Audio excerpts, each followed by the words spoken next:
Y llegó el día que vamos a conocer ese dato de inflación en Estados Unidos, ese dato que espera todo el mercado, que constate esa subida galopante que hemos visto en los últimos meses y con la que el mercado se queda vigilante a la espera de ver cuál vaya a ser la respuesta de la Reserva Federal de esa reunión del Banco Central estadounidense de la semana próxima del 14 y 15 de diciembre, pero por partes. La clave del día llegará a las 2:30 de la tarde y son esos precios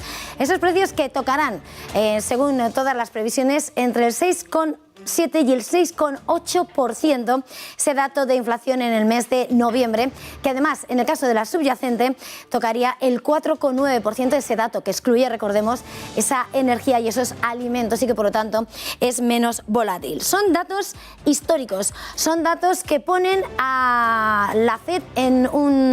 entre la espada y la pared, y ya la última vez, la semana pasada, el propio Jerome Powell, el jefe de la FED, reconocía que no se puede hablar de transitoriedad, sino que hablaba de acelerar esa tapering, ese recorte de compra de bonos, y que se espera además que se anuncie la semana próxima. Pero no solamente se habla de ese asunto, sino que además se habla de otras cosas. La primera clave del día, tenemos que ponerla sobre la mesa antes de seguir profundizando, es ese dato de IPC en Estados Unidos, que convivirá, por cierto,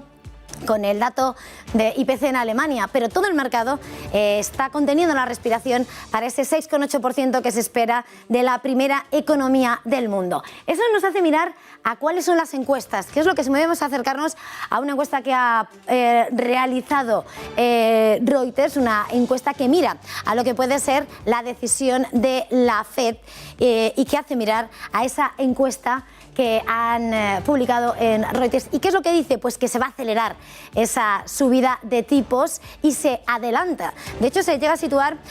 según esos economistas encuestados, incluso al segundo trimestre de 2022. Se aceleraría, por tanto, esa subida de tipos de interés para tratar de frenar esa inflación disparada en los Estados Unidos. ¿Qué es lo que han dicho los encuestados? No sé si me van a poder poner ese gráfico que querría analizar, pero bueno, para adentrarnos en las preguntas a las que han dado respuesta, tenemos que ver efectivamente, nos situamos en la última reunión de la FED y cuál es el riesgo que pueden ver sobre el momento de la primera subida de los tipos de interés de la FED en este ciclo. ¿Y qué es lo que dicen? Pues el 17% lo que teme es que llegue más tarde de lo esperado. Sin embargo, el 83% teme que llegue antes de lo esperado. Sin embargo, hay otra pregunta importante que gira más allá sobre cuál es el mayor riesgo a la baja que temen en lo que es la economía para el próximo año. Y es aquí donde está claro el peso, evidentemente, de las nuevas variantes del coronavirus, que alcanza el 50%, pero la alta inflación alcanza hasta el 42%. También un 3% habla de ese endurecimiento de política monetaria y otras razones el 5%. Es una encuesta de Reuters que lo que hace es poner sobre la mesa cómo todo el mercado espera que se acelere esa subida de tipos de interés en la primera economía del mundo y que inevitablemente aceleraría los plazos incluso en un trimestre hasta el segundo trimestre de 2022. Con todo, la semana que viene es la reunión y se espera que se comunique esa aceleración del tapering hasta 30.000 millones de dólares desde los actuales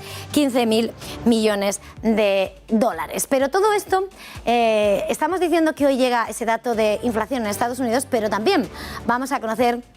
los datos de precios en Alemania. Ahora mismo, en unos momentos, vamos a poder tener acceso a ese dato, pero antes de nada, querría adentrarme también en otro gráfico que se ha publicado precisamente sobre lo que es el paralelismo entre lo que son los tipos de interés del Banco Central Europeo, del Bundesbank, del Banco Central Alemán, y lo que es el comportamiento de la inflación de Alemania. De momento lo que vemos es una radiografía similar, es un movimiento de olas que surge prácticamente en paralelo hasta lo más inexplicable, que es la situación actual en la que hay absolutamente una discrepancia absoluta entre lo que es el movimiento disparado de la inflación frente a esos tipos de interés que están en cero. 4,5% era ese dato de inflación en Alemania de la jornada del mes anterior, y es lo que lleva a que ningún manual de economía explique la situación actual, lo que exige de alguna manera que comience la normalización de la política monetaria, porque si no, el temor está además en que si no se controla llegarán esos efectos de segunda ronda y esa palabra que nadie quiere escuchar de la estanflación, de que esos aumentos de los precios se trasladen al resto de la economía y sí comiencen a asfixiar del todo el comportamiento de esa economía. En este contexto es lo que nos hace volver a las claves del día, porque ayer escuchábamos a la OCDE señalar cómo las economías desarrolladas tocarán el pico de crecimiento en los próximos meses. Un problema con esta inflación disparada si el crecimiento se contrae. Al principio, la inflación, esa subida de precios, era por esa reapertura económica. ¿Y qué pasa si entramos en ese pico de crecimiento? Mayor problema, por tanto, para esa escalada de precios que hay que frenar a toda costa. Los indicadores adelantados de la OCDE lo que hacen, lo que señalaban en la jornada de ayer, es identificar efectivamente cómo se constata que en los próximos meses habrá un freno en ese crecimiento, se enfrían, ya lo habían advertido sobre Japón, Alemania y el Reino Unido, y ahora se extiende a la eurozona, alcanzando también a Italia, aunque el pequeño respiro lo tiene Francia, para el que todavía prevén algún crecimiento, aunque eso sí, mucho más moderado. Los emergentes también, la OCDE pone la advertencia sobre el enfriamiento en China, sobre todo en el sector industrial, y también, eso sí, habla de un crecimiento estable para la India y también un deterioro para Brasil. En cuanto a Rusia, señala cómo sigue ese aumento constante del crecimiento por encima de las tendencias a largo plazo. Inflación, crecimiento o decrecimiento. Esa es la que nos lleva a nuestra siguiente clave del día y la que nos hace mirar aquí en nuestro mercado doméstico, porque DBR Morningstar rebaja la previsión de crecimiento del PIB de España al 4,6% en 2021.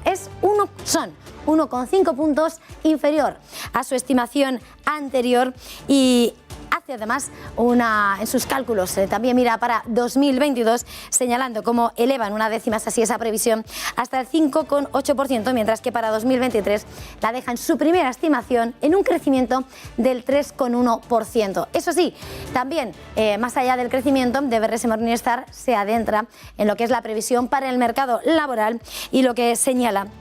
es que va una cierta mejora, es lo que percibe, una mejora de 4 décimas con respecto a su estimación del mes de septiembre, hasta el 15,3% para este año, y para 2022 en el 14,6%, un 0,6% menos, y para 2023 esa tasa de desempleo la sitúa en el 13,9%. Son datos vigilantes, es el pulso de la economía real que vigilamos de cerca y que veremos a ver cuáles va a comportar, por tanto, la política macroeconómica a nivel doméstico y a nivel de bancos centrales. Y ya va, para terminar, entre las claves del día, vamos a mirar a un tema mucho más regional, pero para una victoria de Isabel Díaz Ayuso en la Comunidad de Madrid, cuando ha conseguido aprobar la rebaja del IRPF de 0,5 puntos en todos los tramos autonómicos. Se conseguía una lectura única para acelerar los trámites de esa aprobación, y con ello Isabel Díaz Ayuso ha conseguido la mayor reforma de esa rebaja fiscal que va a afectar a 2,5 millones de contribuyentes madrileños, y señala que supondrá un ahorro global de 334 millones. Con ella el tipo mínimo queda en el 8,5% para rentas superiores a 12.450 euros y el máximo para superiores a los 53.000 euros en el 20,5%. Son claves de un día que promete intenso, que tendrá su punto clave a las 2:30 de la tarde con esa publicación del IPC en Estados Unidos, pero que tiene múltiples protagonistas y que hace mirar continuamente a los mercados que encaran esta recta final del año, con además esa información que conocíamos al cierre de ayer de que el IBEX 35 cambiará su composición antes de que acabe el año, antes de la lotería, será el día 20, cuando Viscofan, se han cumplido las quinielas, saldrá del selectivo para dar entrada a Laboratorios Rovi, esa farmacéutica que envasa y fabrica esa vacuna de Moderna contra el coronavirus. Estas son las referencias con las que arranca esta jornada, en la que estamos muy pendientes de unos mercados que vienen con recortes si miramos a lo que ha sido la sesión asiática, en la que vemos cómo crece el temor sobre la expansión del coronavirus, en concreto por Omicron.